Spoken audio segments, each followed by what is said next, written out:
oil. Good evening and welcome. U.S. forces sweep into central Baghdad. Saddam Hussein's rule collapses in the Iraqi capital and his people consign him to the dust.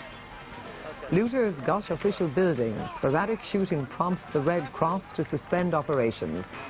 Colm O'Gorman gets an apology and compensation for clerical sex abuse from the Diocese of Ferns. The port tunnel will remain unchanged as the government moves to ban super trucks.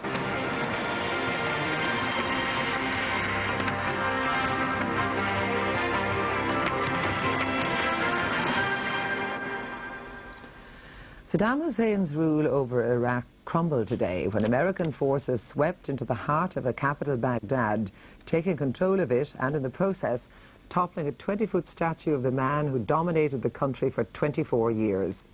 There were chaotic scenes of rejoicing, looting and gunfire. Neither Saddam Hussein's whereabouts nor those of his sons or associates are known. One CIA official said he didn't know if the Iraqi leader had survived a bomb attack yesterday. Despite the scenes of jubilation, the White House and Downing Street have warned that the war is not yet over. Just 3 weeks into the war, this was central Baghdad today as Saddam Hussein's regime finally lost control. The fall of Baghdad was rich in symbolism.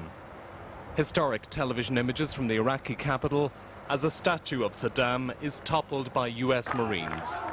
First, they drape a stars and stripes over his face, perhaps for domestic TV consumption in the States. Then, a symbolic noose around its neck, before Saddam's bronze statue falls into the streets of the Iraqi capital. Free from fear, the people pelted with missiles. There it goes. The crowd dances on the fallen statue, and then its head is dragged through the streets of Baghdad as the people beat it with shoes, a traditional Arab insult. One man ripped a banknote.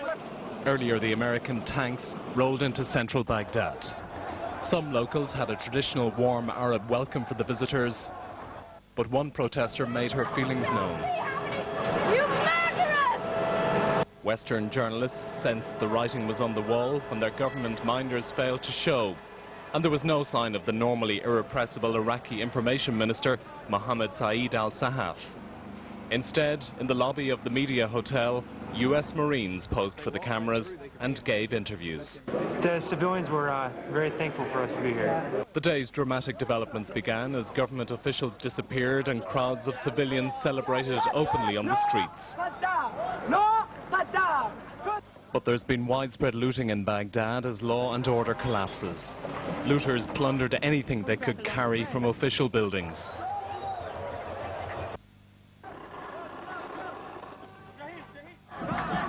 Jubilant Kurds in Arbil celebrating what they are calling their victory and liberation from Iraqi rule.